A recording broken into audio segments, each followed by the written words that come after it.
All right, so I think we can get started. Just wanted to welcome everybody to Balancing Science, Social Impact, and Fear in Meth-Related Housing Policies. My name is Kevin Klingbeil from Big Water Consulting. Our other presenters today will be Rachel Kramer from Big Water Consulting, a research associate with me here at my office, and we'll have Jody Perez, Executive Director of the Salish Kootenai Housing Authority, and Sid Shourds, Maintenance Manager and Assistant Executive Director for the Salish Kootenai Housing Authority. Today, we're going to be going through a project that's a HUD-funded training and technical assistance project that was requested by the Salish Kootenai Housing Authority to essentially summarize and address the research and science that's available concerning use-related methamphetamine contamination levels in housing units. And we're going to go through a little bit of the research and science and kind of pull that together so people can better understand what is available, and then also address the models that have been adapted to address this science and address this research and bring it into a housing setting and apply it to actual policies and practices in regard to occupancy and tenant services. So the way this presentation is going to go, I'm going to pass it off here in just a second to Rachel Kramer, and she's going to summarize the science and research and a couple of the applicable models.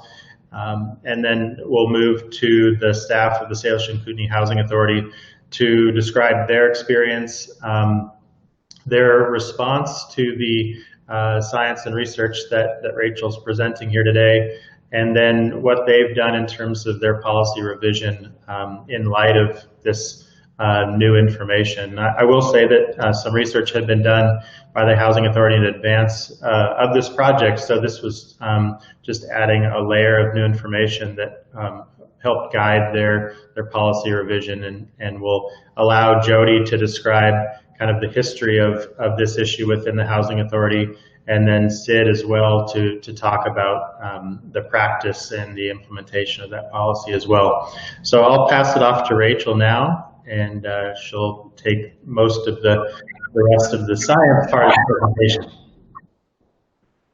All right, thank you, Kevin. I'm going to mute you now.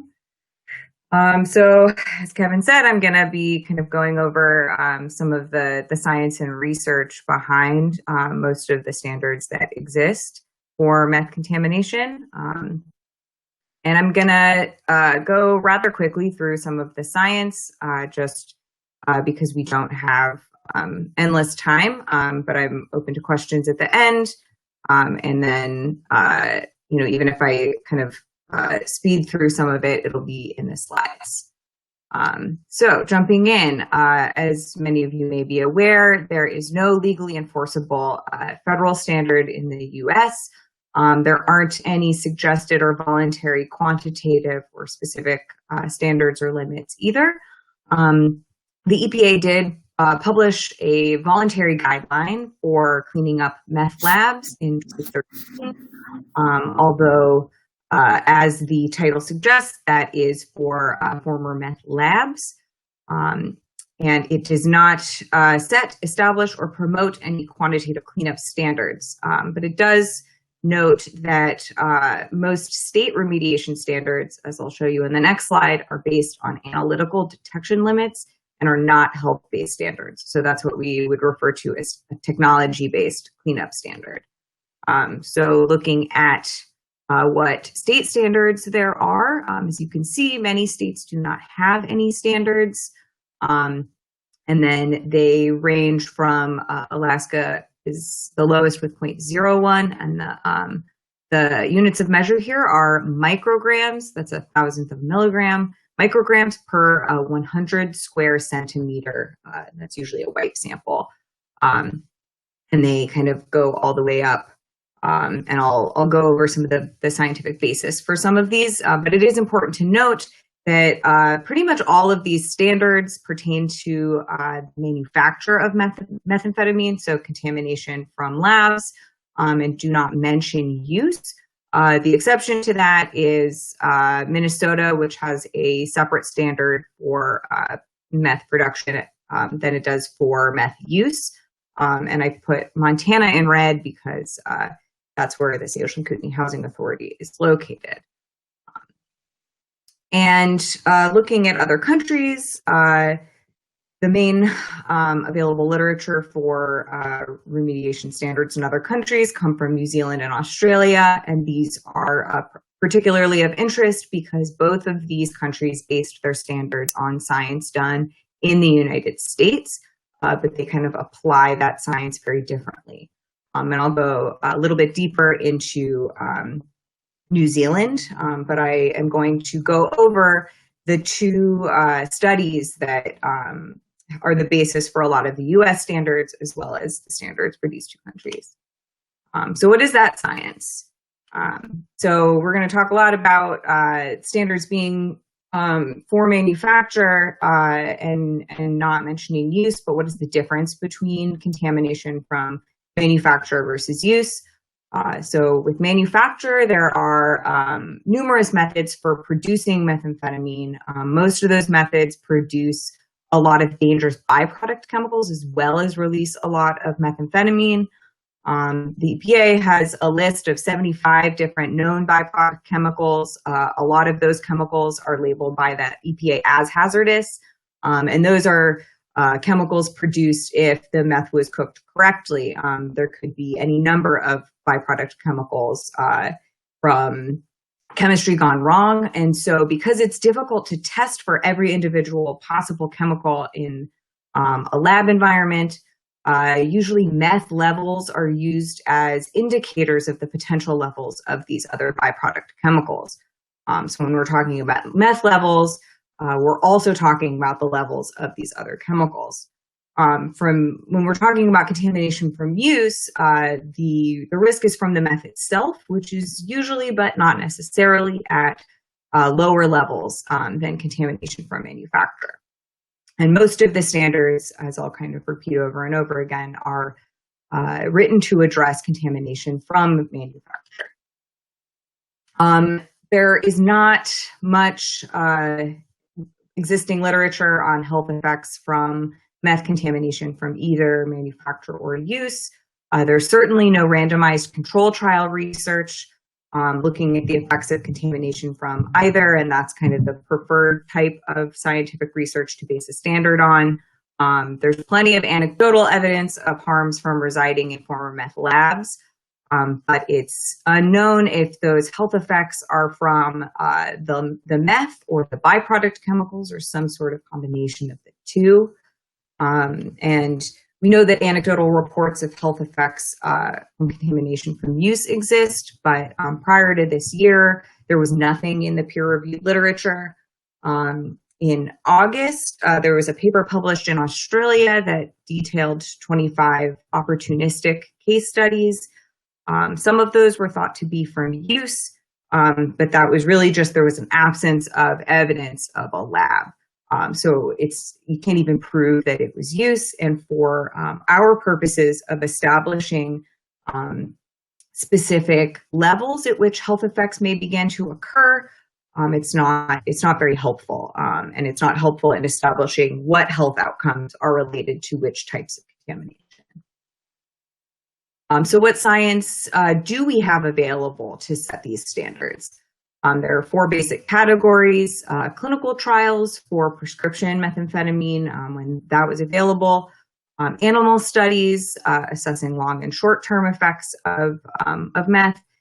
We have a number of forensic simulation studies where a meth smoking session or cooking session was simulated in a residential environment, and then void samples were taken from various surfaces. And then we have a whole host of exposure models that the EPA uses to assess residential exposure for a wide variety of chemicals. So how are these then used? First, you must create what's called an acceptable daily intake dose, and that is done using either animal studies or clinical trial studies. Then you take that acceptable daily intake value and you compare it with the output of an EPA exposure model, which uses inputs from those simulation studies. Then you set a standard, and That's done on a local level using some sort of risk assessment to balance the harms that come from the contamination as well as potential harms from the policy. And I'm going to quickly go through how that process was used to create what's called the California standard and the Colorado standard, which are the two studies that have gone on to be the basis of most of the standards here and elsewhere worldwide. So first, creating that acceptable daily intake value.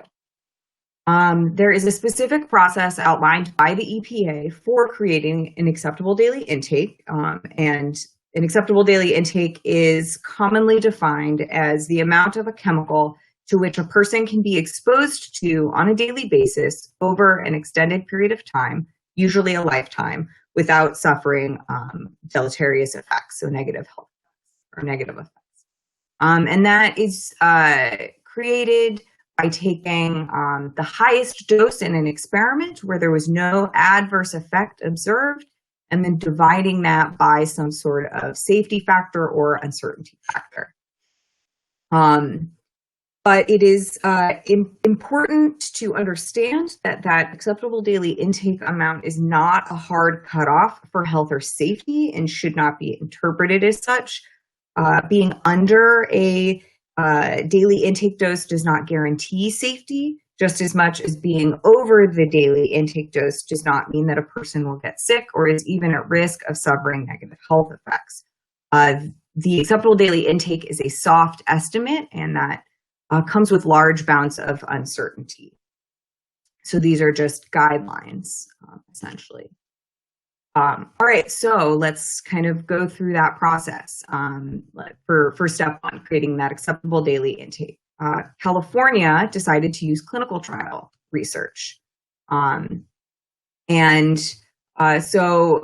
The principal study that they used was a 1961 clinical trial that gave methamphetamine to pregnant women to prevent weight gain during pregnancy.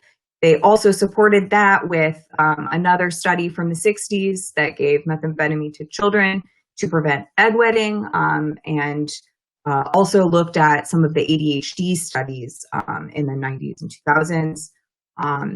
But if you remember, the acceptable daily intake dose is typically they typically use the highest dose where no adverse effect is observed in a study.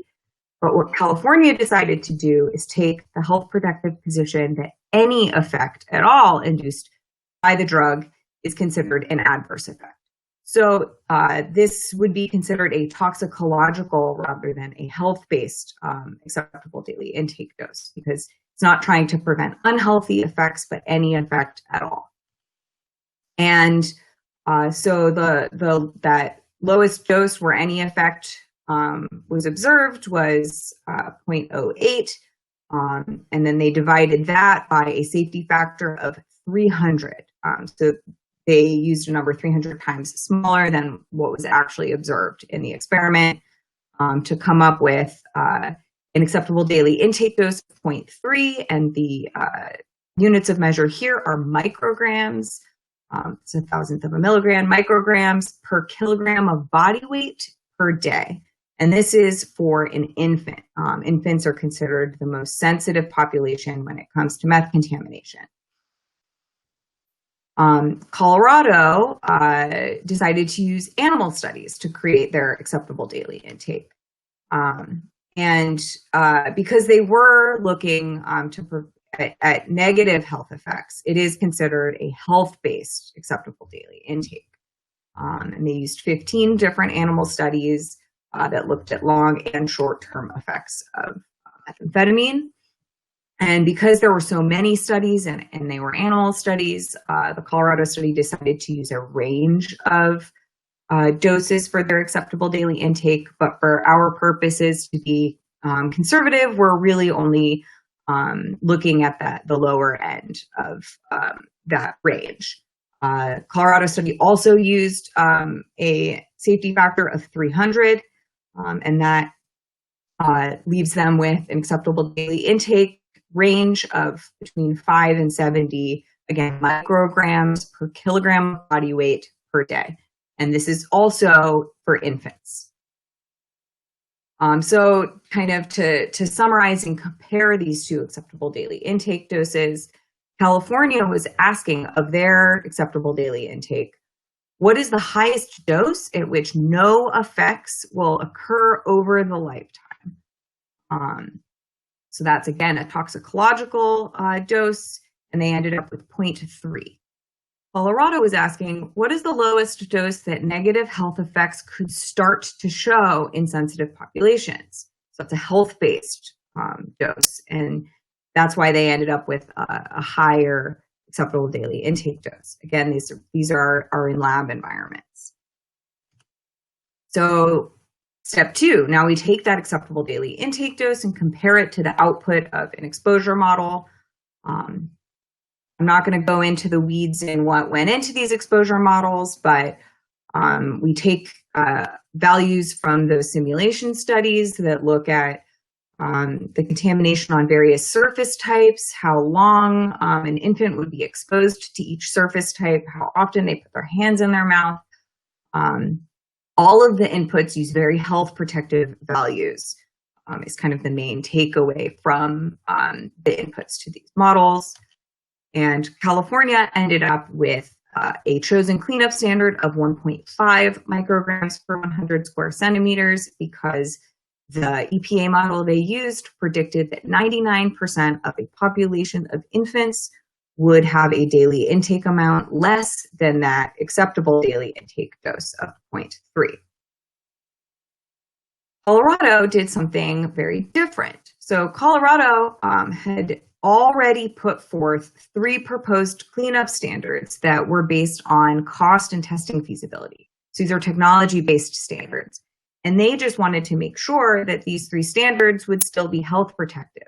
So they compared the what the daily intake for an infant would be at each of these 3 cleanup standards, just to make sure they fell under that acceptable daily intake. And as you can see, I don't know if your screens are large enough, the intake for the highest of the 3 still fell far below that acceptable daily intake dose. So while Colorado created a health-based acceptable daily intake value, it is not a health-based cleanup standard. And to quote the paper itself, the intent of this paper is to determine if the technology-based cleanup standards are above levels associated with the potential for adverse health effects.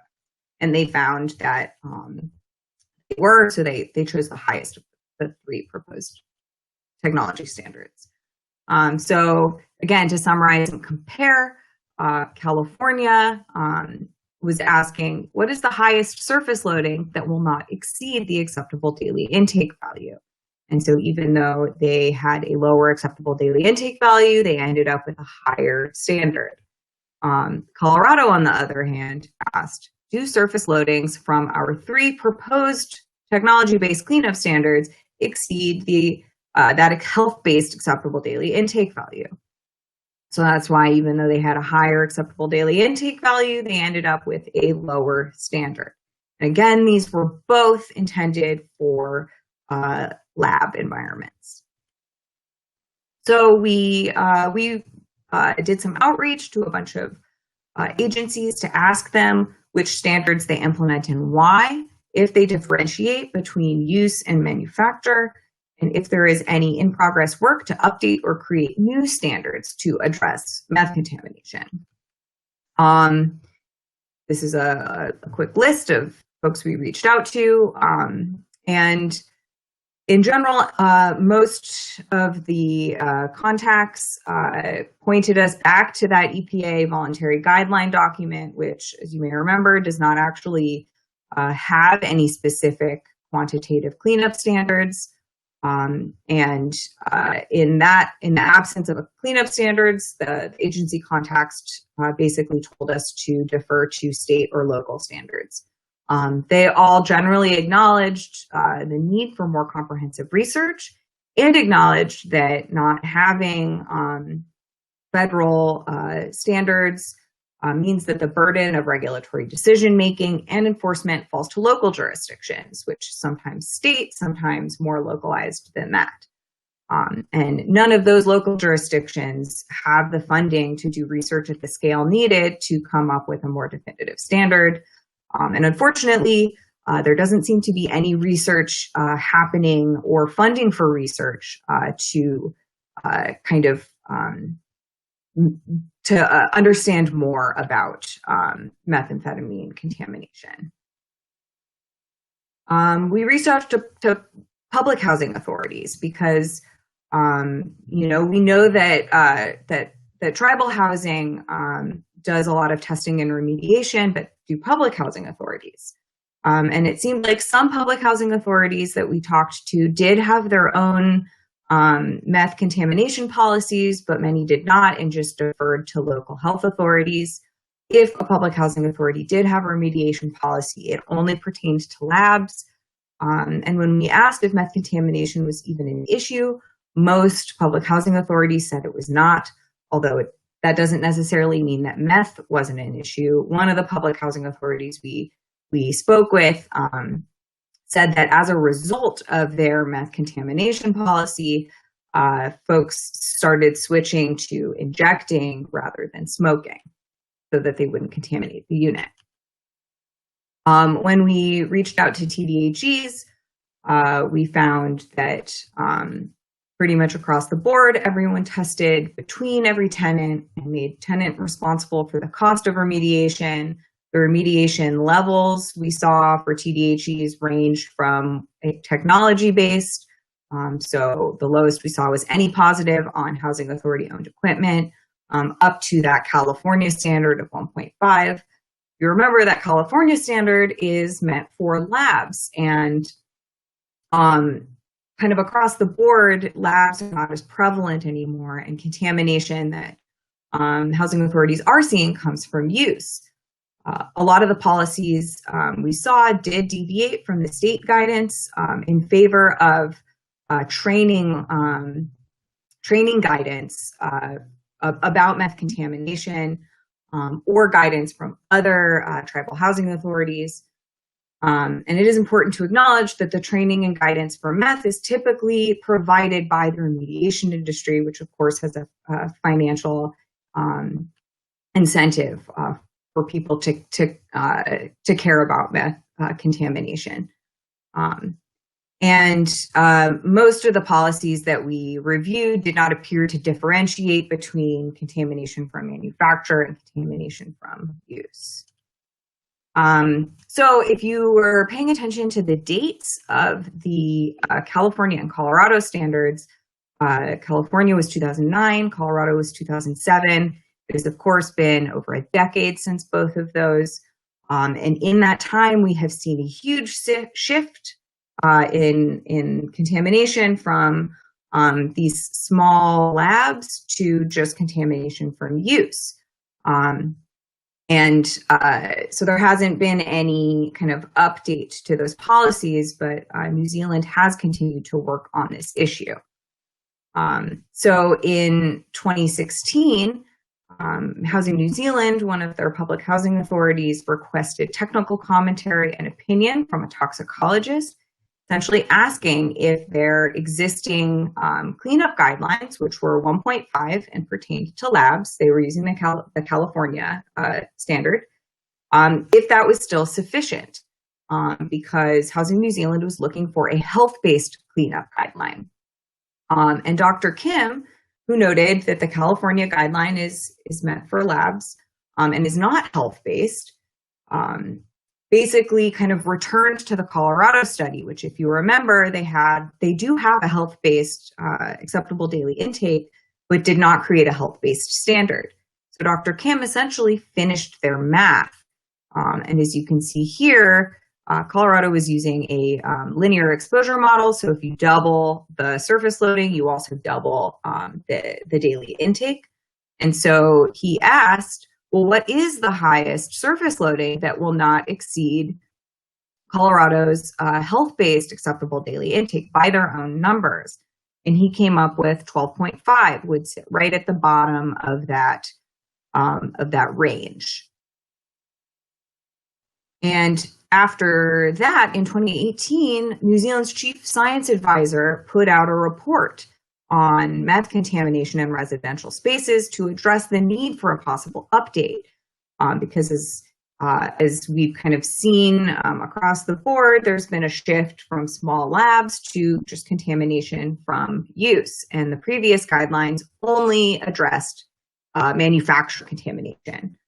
At that time, there was absolutely no published or gray literature relating to the health risks of residing in a dwelling formerly used for smoking. So that's third-hand exposure. And the Gluckman report also noted that the remediation industry had been heavily involved in establishing their previous guidelines, as well as heavily involved in educating the population about meth contamination. So what the Gluckman report did was take both California's toxicological acceptable daily intake and Colorado's health-based acceptable daily intake and compare it to the output of their own exposure models. And they applied the California, the more conservative toxicological acceptable daily intake to labs and Colorado's health-based acceptable daily intake for contamination from use. And so they kept their standard for manufacturer contamination at 1.5. And then for use, their exposure model actually said that 33 micrograms per 100 square centimeters would get you right at the bottom of Colorado's health-based acceptable daily intake. They kind of cut that in half to be more kind of conservative, health protective, and said for use-related contamination, levels under 15 micrograms unlikely to lead to adverse effect. And the report actually recommends that testing is only recommended where lab activity or very heavy use is suspected. So how does that relate to housing? So Kainga-Ora, which in between 2016 with that Dr. Kim commentary, and now they kind of had some changes to their public housing, and now public housing, all public housing is housed under Kainga-Ora, which is a Maori word, and they're New Zealand's largest residential landlord. Almost half of their tenants, almost 40% of their tenants identify as Maori, which is the indigenous people of New Zealand, which of course makes it relevant to tribal housing. And they're having very similar issues. In a 5-year span, they tested a number of their properties, and about half of those tested positive above that 1.5 threshold at the time. And by their policy at the time, the majority of those tenants were found responsible for the contamination and were evicted. So after that technical commentary from Dr. Kim, Kainga-Ora changed their meth policy from a zero tolerance policy to what they refer to as a sustaining tendencies approach.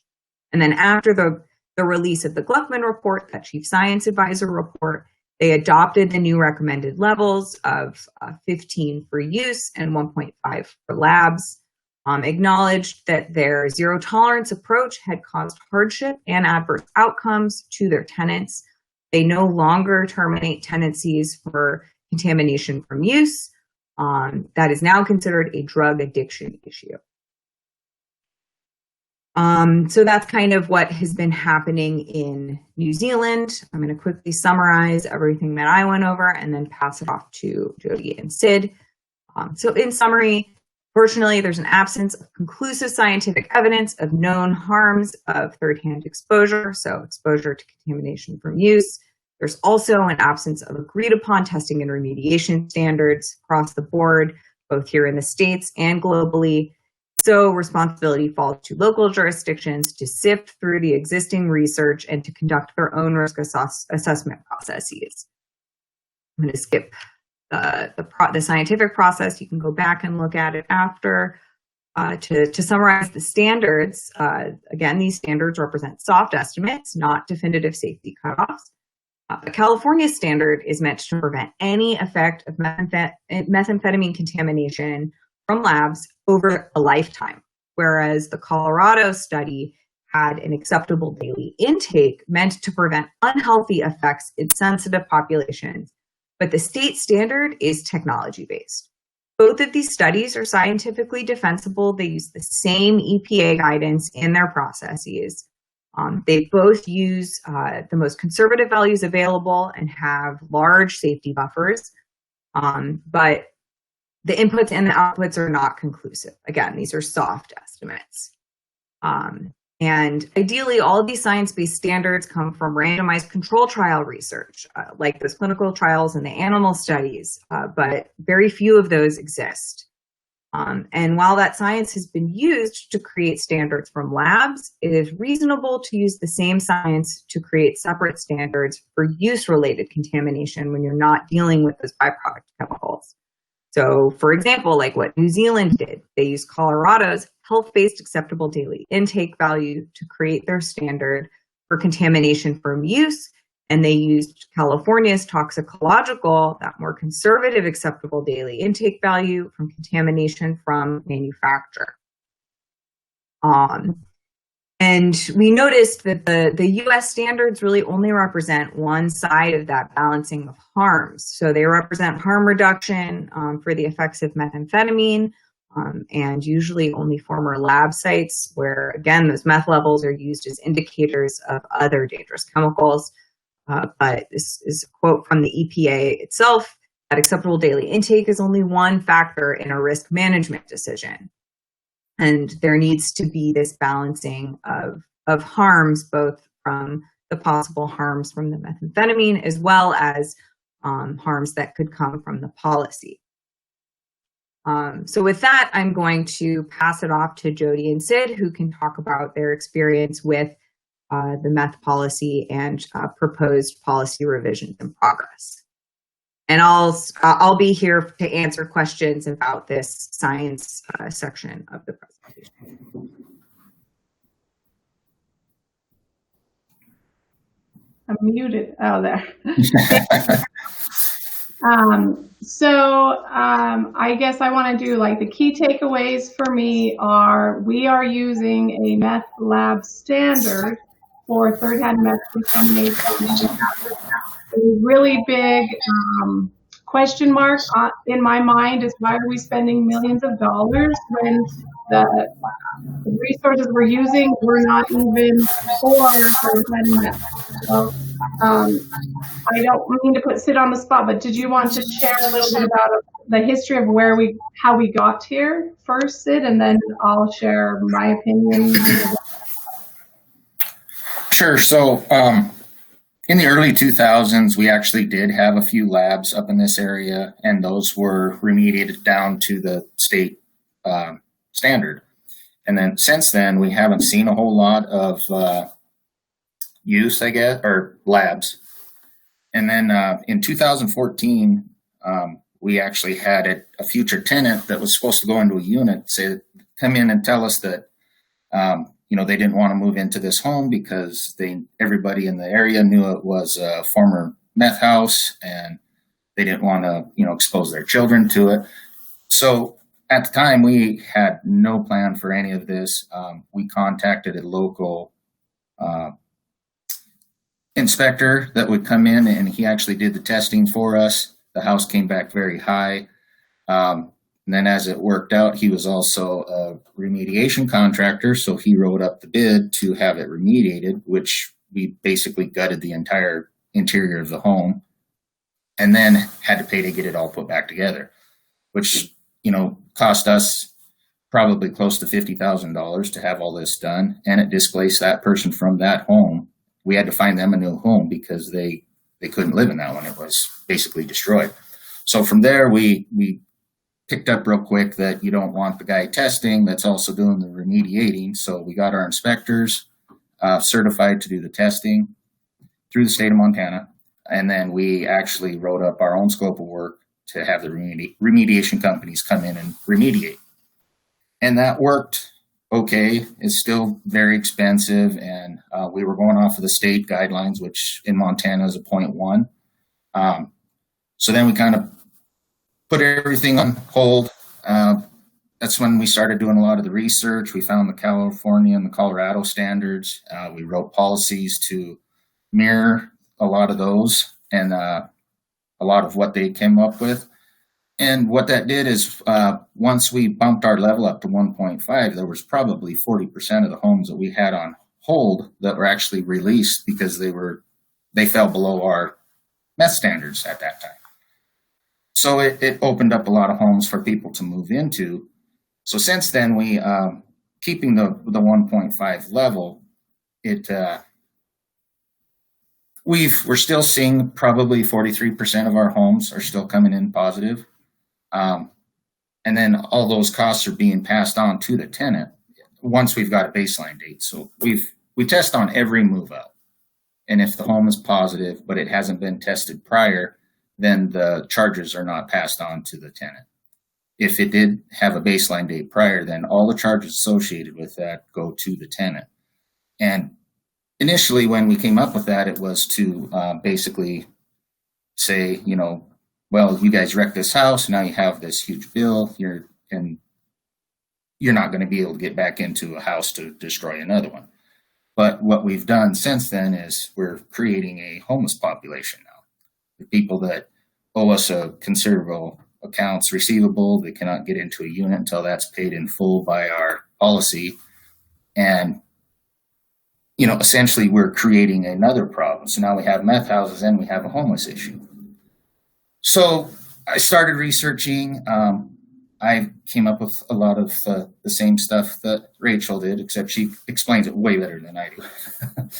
But then we did the outreach to see if we could find some help. And because, where we're at and what we're spending on this problem, that there really is no evidence saying that it is a problem. So we're trying to, get some help to figure out how we can get control of this. I don't know if I explained everything you wanted, Jody, but. Yes, that was great. Thank you, Sid. I think that, I'm sorry, there's a little feedback. The main point is like, we thought we were doing what was right.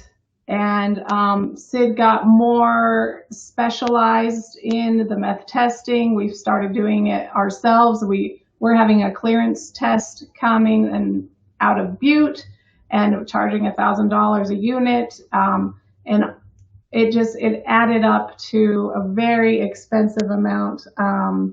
Let's see. So these are the remediation costs that the Housing Authority has spent since 2014, and we're in the hole $5.2 million, and this could be used for all kinds of other projects, but we are putting it all towards remediating meth for third-hand contamination that we don't even know what the health hazards are for that. And so when I looked at what we were doing, I didn't really agree. And then I went to the,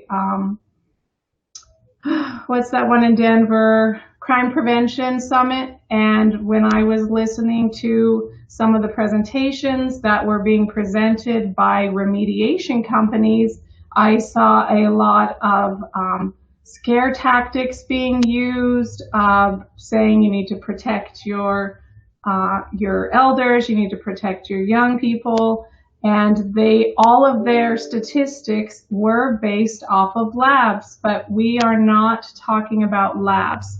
And so I'm really hopeful that we can figure out a way to get even more scientific evidence for third-hand contamination specifically, because we shouldn't be basing all of our policies off of lab standards when we're not dealing with labs. So we don't know exactly how to get from where we are now to where I want to be, where we are only addressing lab standards for labs.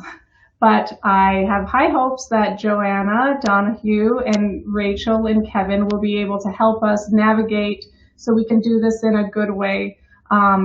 Like Rachel was talking about the Or did you get to the harms? Did you talk about the harms? Or is that later? No, I said it. Harms? Right. Sorry. Oh no, I finished my part of the presentation. Okay. You now. So there are a lot more harms that we have become aware of, such as creating a homeless population. And we have our accounts receivable that we will never be able to collect. It just is preventing them from moving back into the housing authority units. And, you know, it just is filling up our AR report. So here's some information about our meth levels from 2019 and 2020. In 2019, the contamination levels, 19 of our units were non-detect. And then 27 of the units were below 1.5, so we did not remediate those units. The ones we remediated were the 19 units that were between 1.6 and 15, and then there were 15 units greater than 15.1 or greater. So I think that was 80 units. Yeah, 80 units in 2019 that we tested, and we ended up remediating 34 of those.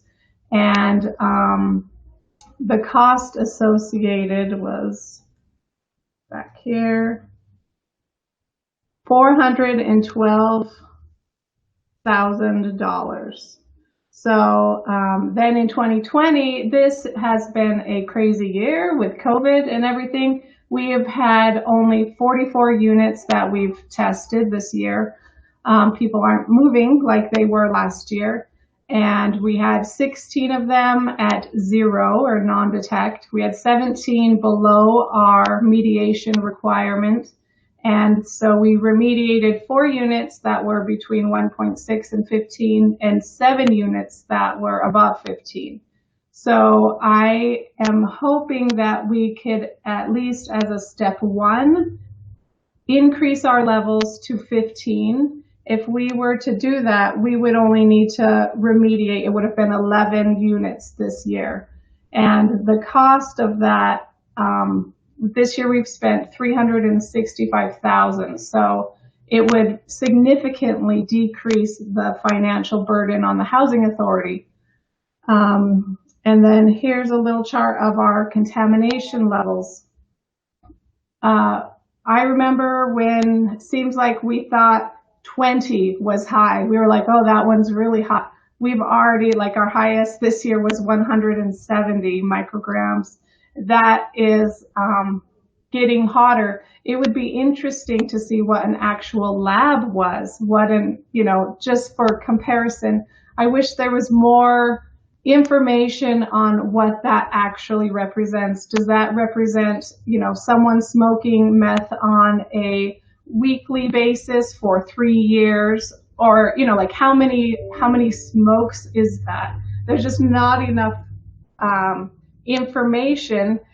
So I'm hoping someday that we can figure out how to get more information, but our plan is to adopt the New Zealand standard by increasing our use-related contamination.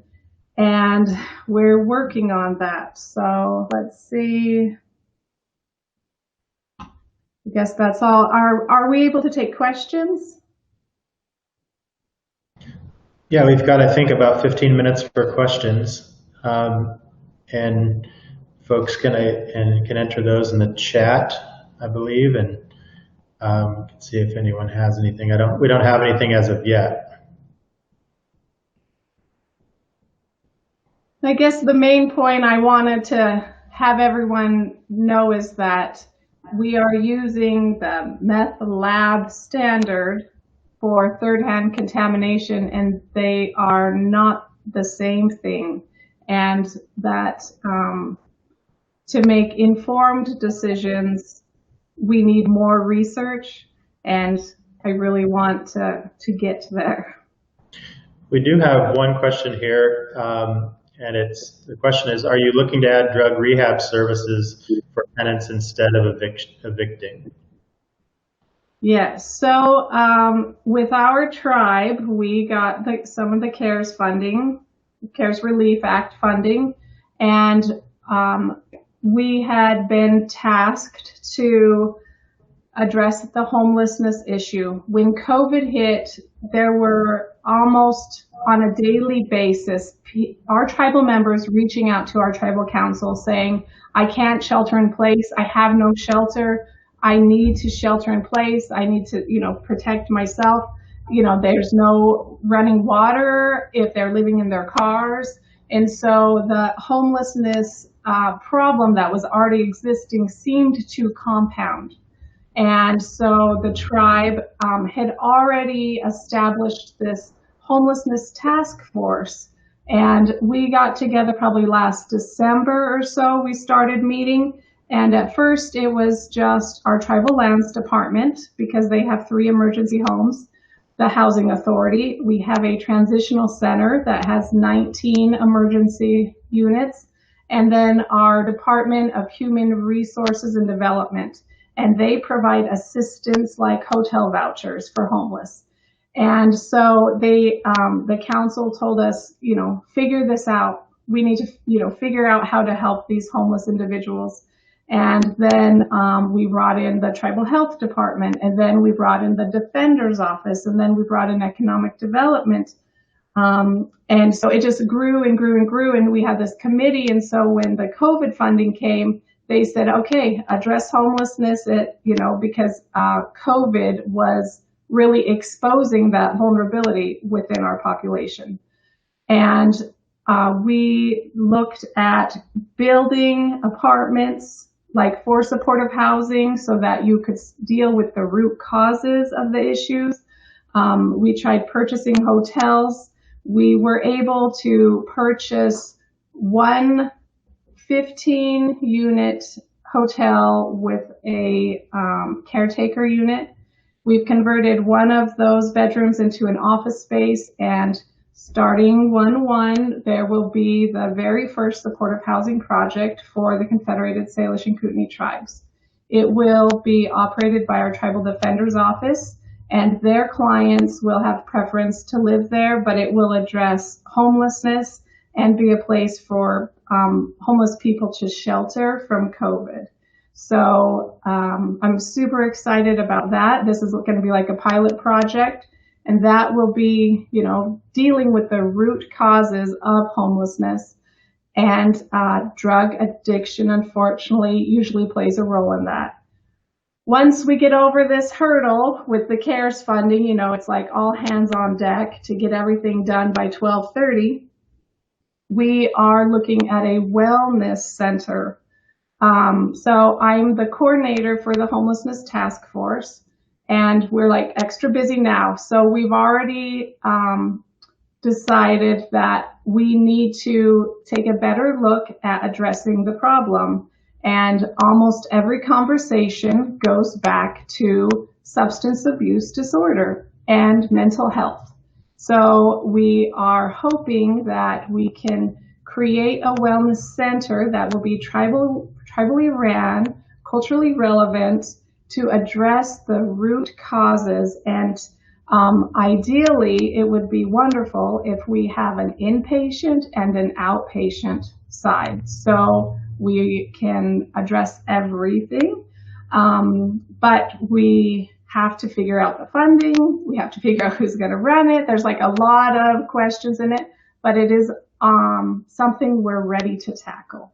So drug rehab services hopefully will be incorporated soon. Thanks for asking, Dave.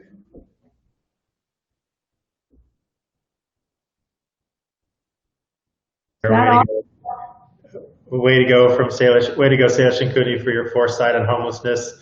For those who need supportive services, from Doug Marconi at Colville, and see here in the Q&A. Good answers from Dave. Any other questions right now? You can submit them either through Q&A or through chat.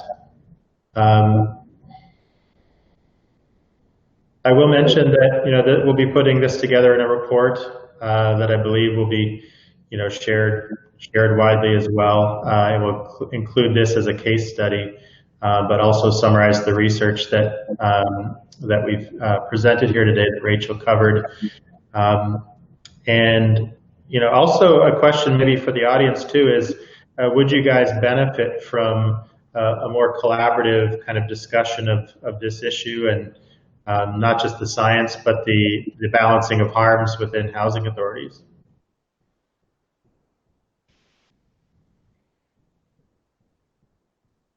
Don't all answer at once. I see at least 2 other executive directors. Yeah. One comment from Dave, yes, because it seems like all solutions cost money. It's just where you want to spend it. Do you want to spend it on the Band-Aid, or do you want to try to fix the problem?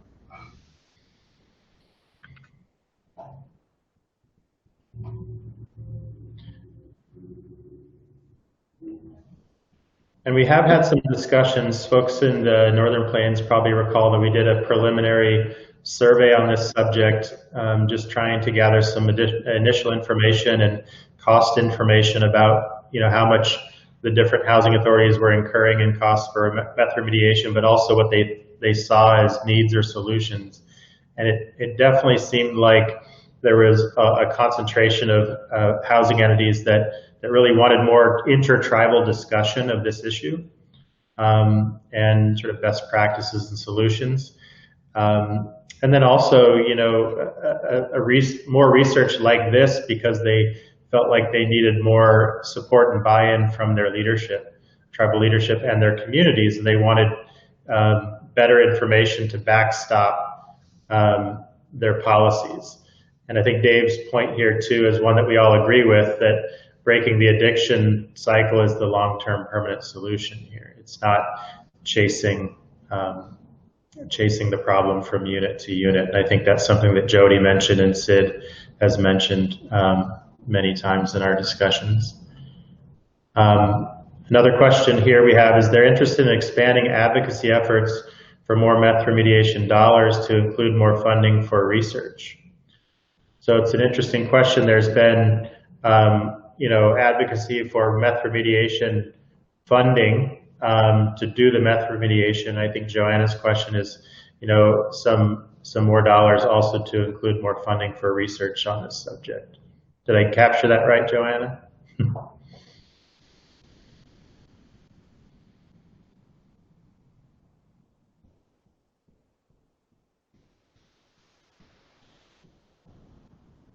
Jody, I don't know if you want to share your perspective kind of on that piece, the kind of collective advocacy, and I know you were supportive of doing this presentation.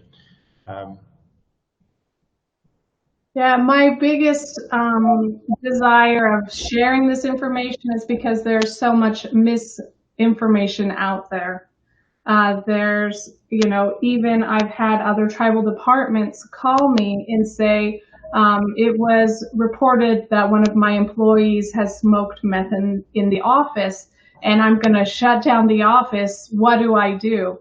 And I say, well, there is no law that tells you need to do that. And there is no report that says from that person smoking in the office that time, like it's not going to hurt anything. But they totally go overboard. It was like the very first time that we remediated and pulled everything down to the studs when it was not necessary. We have been living this way. People have been smoking meth for decades. I don't know why in 2014 it became so controversial, and everyone, the stigma around a meth unit and how dangerous it was, it really just grew like wildfire. And then there became a lot of remediation companies, and they, continue to share misinformation. They are sharing information about labs when we are dealing with use only. And so that's my main point of wanting to share this information, is to help build a more correct understanding between labs and regular use. And then I don't know if there is a way that we can have a petition or something that will have the federal government, one of the departments at least, take a stance on it, because nobody wants to touch it with a 10-foot pole. I'm like, somebody has to. And so I know in Indian country, we can gather together. I think that's one of our strengths, is our unity. We can come together, and I just don't know which department we need to pressure. I see Randy's on the line. Maybe we start with pressuring Randy to try to help us get some movement. We need guidance, and the federal government usually provides guidance on anything that is hazardous. And so I would assume that particularly like the EPA would take a stance. Excuse me. So I thought maybe if we went to this level, open up the discussion. And I thought it would be a little bit more controversial, because some people have such a strong belief that third-hand meth contamination is as dangerous as the labs, without realizing that meth is used as an indicator of the dangerous chemicals that are the byproduct in cooking. So I really hope that people get a better understanding of what they're actually dealing with, and that we can stop creating so much harm among our finances, among our communities, and that it can be a time where we start getting on the right path. And if it takes all of us to do that at the same time, I think we'll be stronger for it. Thanks, Jody. I noticed we just have a couple things quickly in wrapping up. Dave mentioned, funding for a better third-hand exposure level information is key. Maybe the new administration will be more interested. And it is still a major public health issue, and we're living through another pandemic when lack of federal guidance is adversely affecting the general population. And I think to Jody's point, and in Rachel's research, I know we commonly came upon even other agencies and other agency staff kind of saying that yes, additional research really is essential. And I think sometimes there was a question even of which basket it fell into, kind of the Health and Human Services versus EPA versus other agencies. So part of it, I think, is just nailing down who's responsible and who's going to do that research and get some funding in their hands to do it. It would be CDC or HHS to take lead on study, probably, from Dave. And we had some interest from Doug at Colville, yes, interested from Bobby Yandel. And just as soon as they finished funding the COVID health issues from Dave, always bring in that comic relief there at the end. Any last thoughts, guys, before we wrap up here in a minute or so? Rachel?